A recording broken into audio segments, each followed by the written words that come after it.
지금부터는 국제 비상 상황에 대해서 좀 이야기를 나눠볼까 합니다.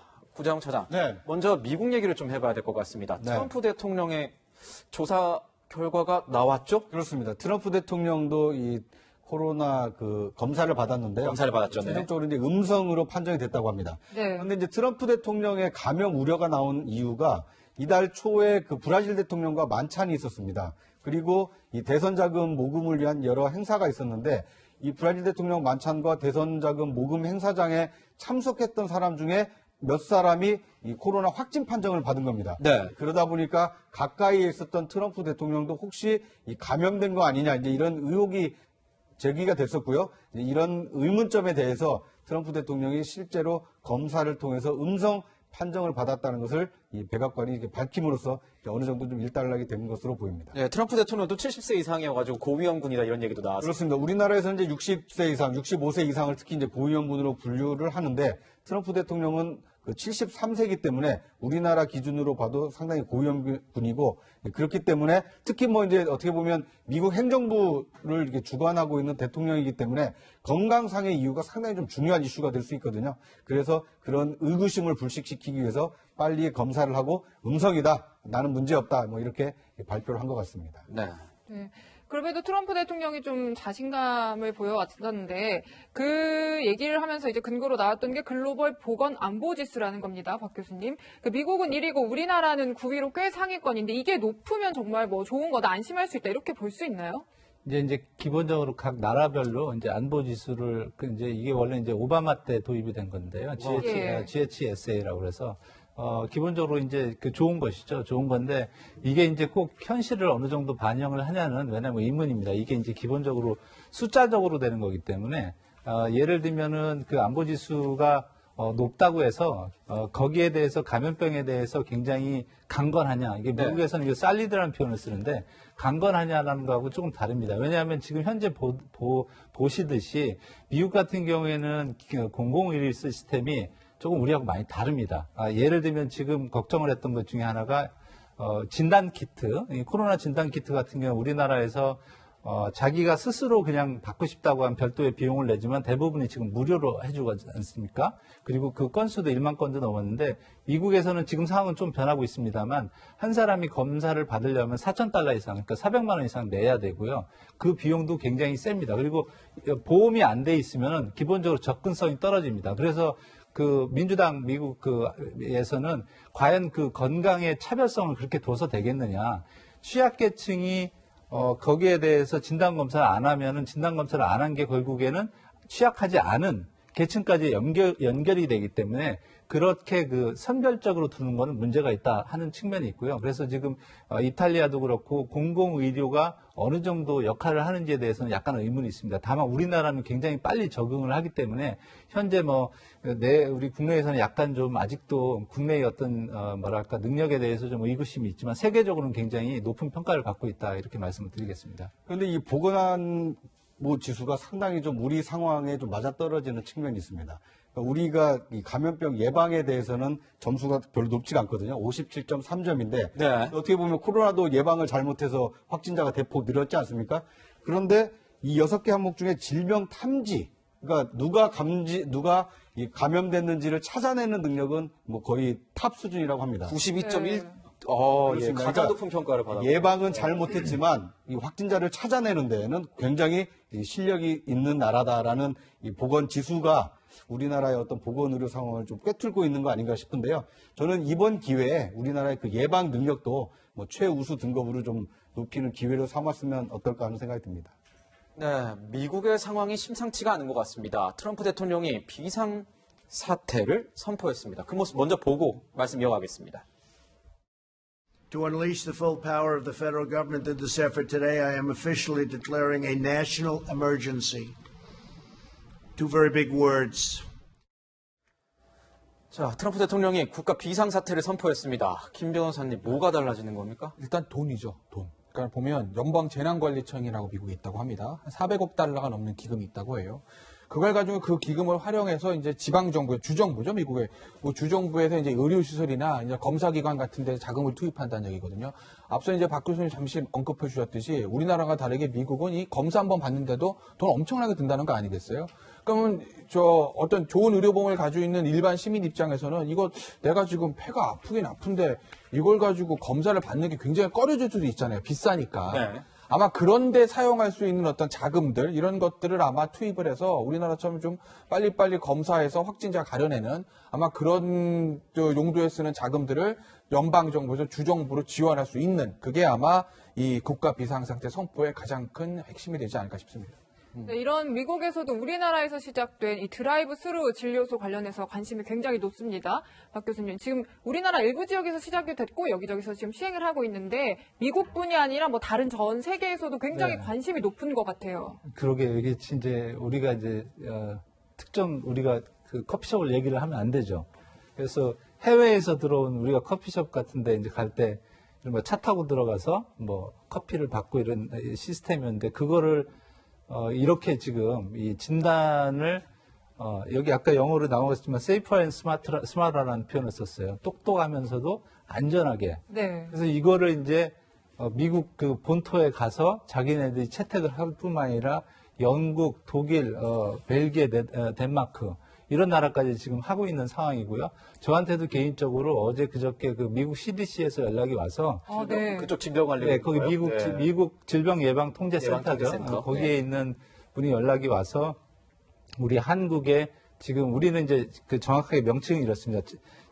자동차 이동형 선별진료소 운영 지침이라고 있는데 그거를 좀 알고 좀 소개해달라고 그래서 제가 그 지침 내용을 드리고 얘기를 했는데 그만큼 지금 굉장히 중요한 포인트다. 왜냐하면 진단 키트도 많아야 되겠지만 능력이 중요한 것 중에 하나가 빨리 진단을 해서 검사 결과가 나와서 그 검사 결과가 나온 거에 따라서 다른 사람이 감염이 안 되게 하는 게 중요한데 그거를 지금 6배 이상 빨리 할 수가 있어요. 속도만 봐도.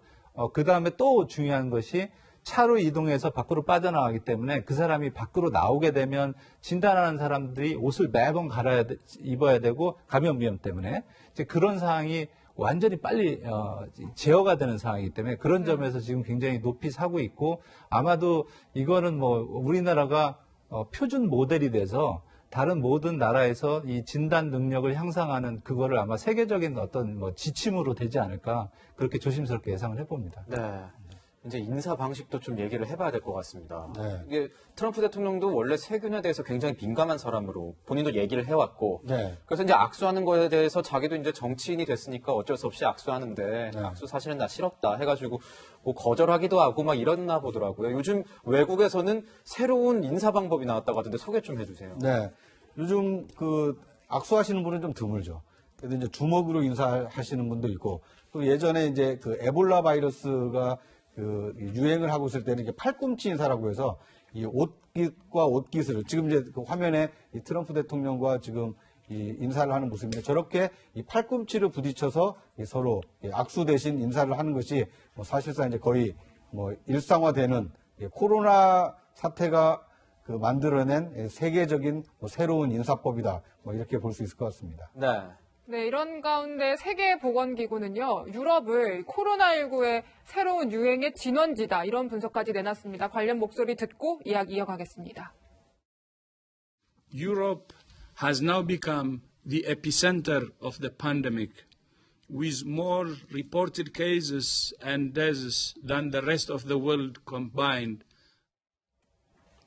네, 구차장님, 네. 지금 유럽에서도 이탈리아가 굉장히 문제예요. 중국 다음으로 뭐 사망자 수도 확진자 수도 많은 걸로 나오는데 어떤가요? 그렇습니다. 지금 이탈리아가 확진자 수가 거의 뭐 한 2만 명에 육박하고 있고요. 사망자 예. 수도 지금 뭐 그 중국 다음으로 많기 때문에 굉장히 지금 확산 속도가 빠릅니다. 그런데 유럽의 경우에는 그 우리나라와 달리 이 유럽은 26개국이 생계인 조약으로 좀 묶여 있거든요. 그래서 철도와 버스 또는 자동차로 이 국경을 자유롭게 좀 넘나들 수가 있거든요. 국경 출경이 굉장히 쉽죠. 그렇습니다. 뭐 굉장히 뭐 이게 입경이라는 것 절차도 뭐 있나 싶을 정도로 굉장히 좀 자유롭게 이동할 수 있는데 이러다 보니까 이탈리아에서 확산되고 있는 코로나가 유럽 전역으로 퍼져나가는 거 아니냐. 이런 우려를 지금 WHO에서 지금 하고 있는 겁니다. 그러니까 우리나라나 중국의 경우에는 어느 정도 이렇게 뭐 잘 막아내고 있다 이런 평가를 하고 있지만 유럽의 경우에는 이탈리아의 그 확산세가 진정되지 않은 상황에서 유럽 다른 나라로도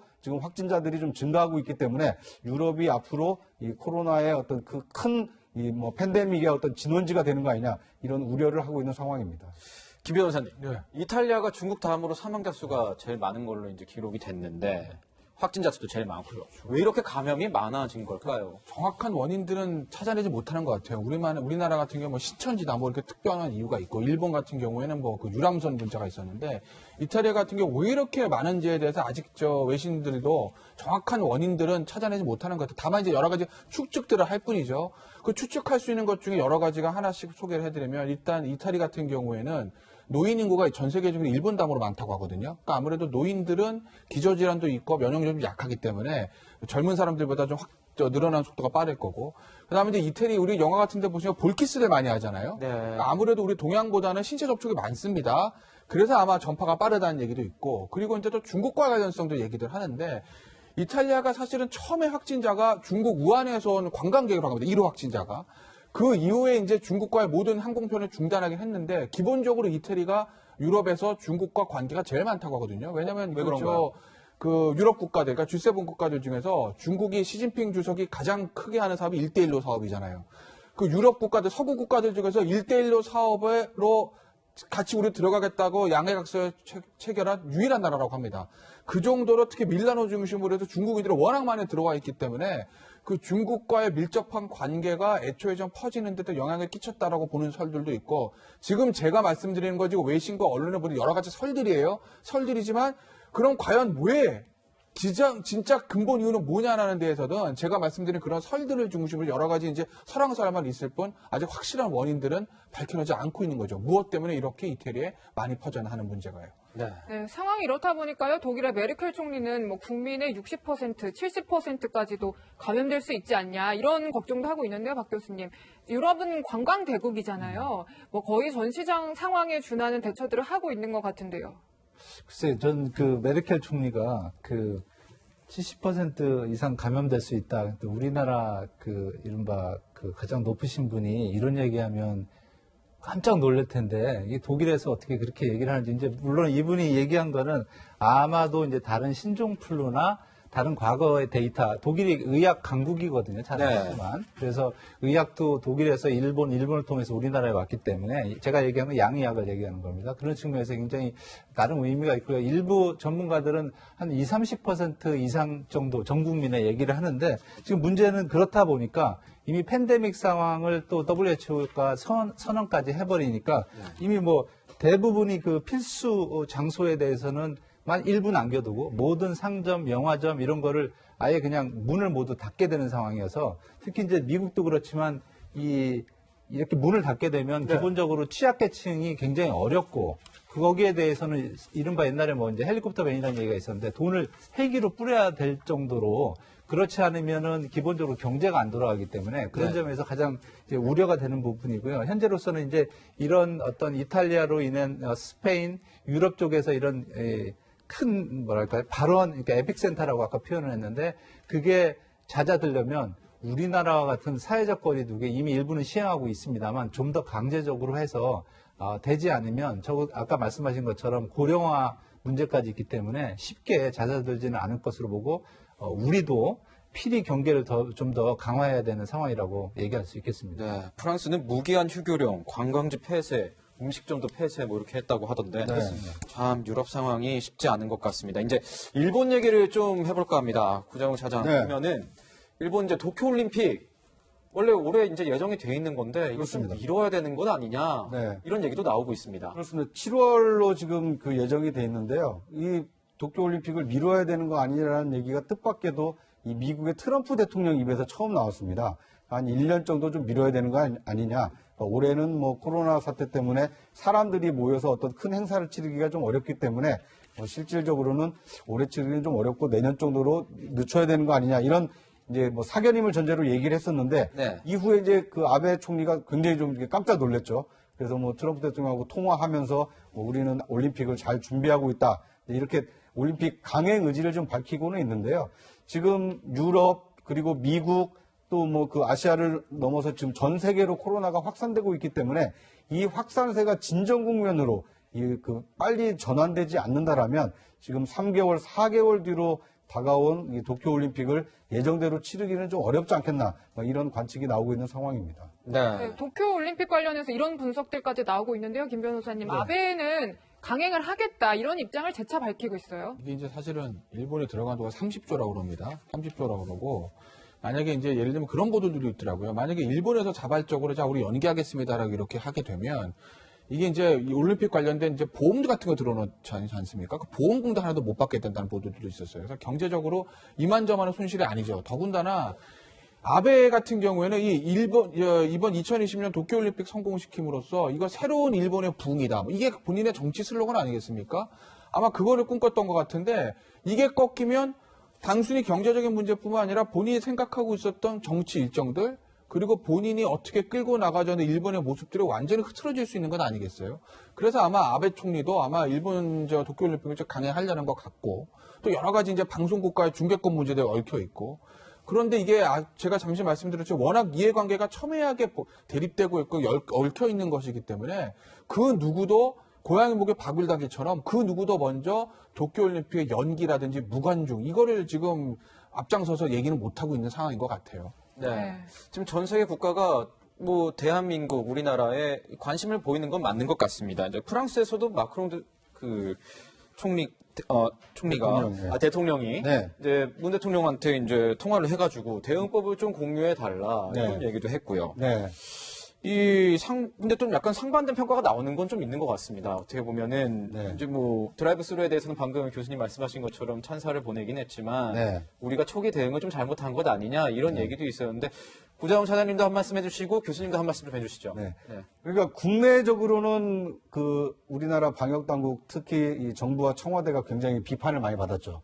왜냐하면 이 최초 발원지로 알려져 있는 왜 중국에 대해서 재빨리 입국 금지 조치를 안 했느냐. 그걸 빨리 했으면 대규모로 확산된 것을 막을 수 있었던 거 아니냐. 이런 비판론에 휩싸였는데 그런데 그 대규모 확산이 이루어진 집단이 이 신천지 교회와 이 대구 교회를 중심으로 뭐 수천 명의 어떤 이제 확진자가 나오다 보니까 정부 책임을 약간 좀 비껴간 측면이 있습니다. 그러니까 정부가 방역을 잘못해서 그 확진자가 늘었다기보다는 이 신천지 교인들이 좀 정부 방역 당국의 어떤 적극적으로 협조하지 않으면서 확진자가 는 거 아니냐 이런 이제 책임론이 좀 비껴가기도 했었는데요.